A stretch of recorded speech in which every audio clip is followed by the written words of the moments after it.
उसके बाद पुण्यात्माओं संध्या आरती, क्योंकि संध्या आरती का ही चल रहा है पूरा कंसेप्ट। आप आ जाओ पेज नंबर 58, 58 पेज नंबर पे आइए। ये देखो, जो परमेश्वर रजा बख्शते हैं, जब ठीक का समय आता है तो परमेश्वर अपनी आत्माओं को निमित्त बना के, चाहे कोई भी आत्मा हो, दास तो केवल एक टेप रिकॉर्डर है, दास तो केवल एक मुखौटा है आप जीव के सामने, जो परमेश्वर ने दास को खड़ा किया हुआ है। वरना दास की औकात नहीं है कि दास इन गूढ़ रहस्य युक्त सदग्रंथों में से कोई चीज समझ सके।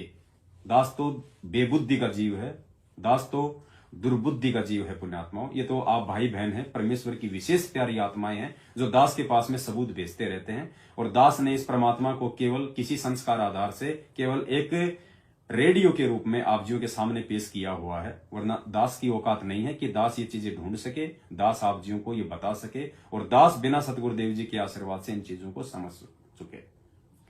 तो पुण्यात्मा, ये आप सभी भाई बहनों पे दास से भी ज्यादा मेहर है परमात्मा की। मैं तो कोशिश करूंगा, मालिक से विनती करूंगा कि परमेश्वर मेरे भाइयों की तरह इस 2 कौड़ी के नीच पे भी रजा बख्शे मेरे मालिक। तो पुण्यात्मा, अब हम आते हैं पेज नंबर 58 संध्या आरती में, पेज नंबर 58। ये जो नई वाली जो भक्ति बोध है, पेज नंबर 58। पेज नंबर 58 पे सबसे नीचे वाली जो चौपाई है, आप वहां जाओ, सबसे नीचे वाली चौपाई। गरीब सतवादी सब संत हैं आप अपने धाम, आजिज की अरदास है सकल संत प्रणाम। ये वाणी है। गरीब सतवादी सब संत हैं आप अपने धाम, आजिज की अरदास है सकल संत प्रणाम। यानी आज से पहले परमेश्वर ने जिन जिन संतों की भूमिका की उसका जिक्र कर रहे हैं कि वो भी अपनी जगह आदरणीय है, सम्माननीय है, लेकिन पूजनीय नहीं है। पूजनीय तुम्हारे गुरुदेव भगवान है। आजिज की अरदास है, मुझ नीच की प्रार्थना है, अरदास है सकल संत प्रणाम। मैं सभी को नमन करता हूं, मैं सभी का आदर करता हूं, सम्मान करता हूं, क्योंकि वो परमेश्वर के ही रूप थे। लेकिन हम उनको पूज्य रूपों में नहीं गिन सकते। पूज्य रूप में हम केवल अपने गुरुदेव को ही गिन सकते हैं। तो भेद क्या दिया है परमपिता परमेश्वर जी ने? ये जो नीचे की जो वाणी है, गरीब सतवादी सब संत हैं आप अपने धाम, फिर नीचे वाणी में ऑटोमेटिक हमारे हाथ नमस्कार की जो है मुद्रा में हो जाने चाहिए। हमारे हाथ यूं हो जाने चाहिए, चाहे भक्तिबोध हाथ में है चाहे नहीं है, हमारे हाथ यूं हो जाने चाहिए, और हमारी जो गर्दन है वो नमस्कार यानी प्रणाम की मुद्रा में हो जानी चाहिए, इस प्रकार से।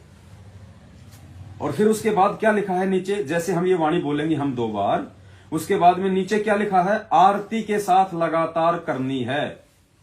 अब आरती के साथ लगातार क्या करना है?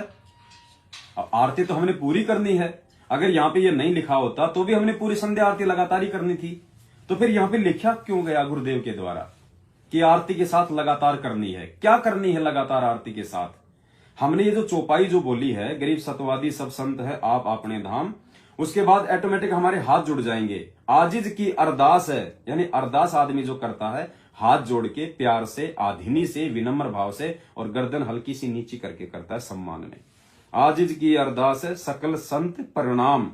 फिर लिखा है आरती के साथ लगातार करनी है। हमने इसी मुद्रा में रहना है, आधीनी वाली मुद्रा में, हाथ जोड़ के, गर्दन नीची, और आरती के साथ लगातार, यानी लगातार हमने इसी मुद्रा में, ये जो 4-5 जो चौपाइयां हैं आगे की, ये साखी से ऊपर तक की, यानी यहां से हमने हाथ जोड़े जहां परमात्मा ने लिखा है कि आरती के साथ लगातार बोलनी है।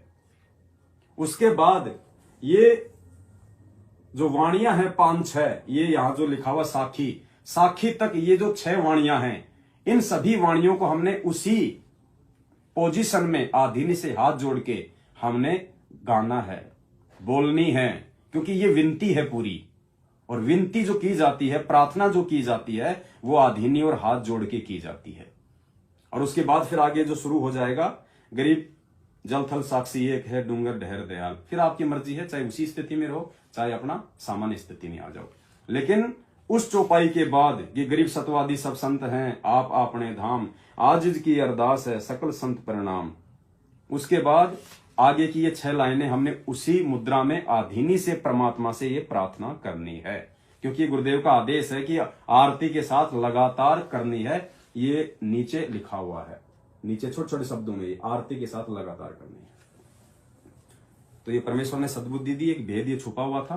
ठीक का समय आया तो परमेश्वर ने दासों को निमित्त बना के आप जी तक संदेशा पहुंचा दिया है। करना या ना करना ये आप जी के अपने समझ और विवेक के ऊपर है, दबाव किसी के ऊपर नहीं है।